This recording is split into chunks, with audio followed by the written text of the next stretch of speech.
Attention please. మితంగా మాట్లాడండి. అనవసరంగా మాట్లాడొద్దు. ఖాళీ గిన్నెలే డబడబలాడతాయి.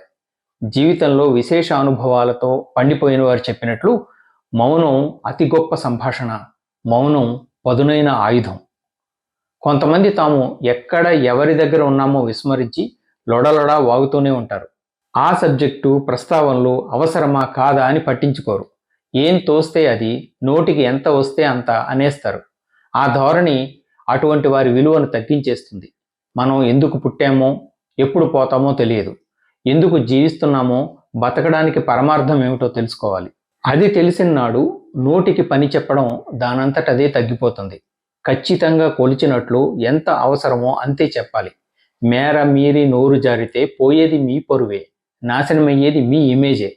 సందర్భానికి తగినట్లు, తూకం వేసినట్లు ఆచి తూచి మాట్లాడితే ఆ మాటలకు బరువు ఎక్కువ, పరువు ఎక్కువ.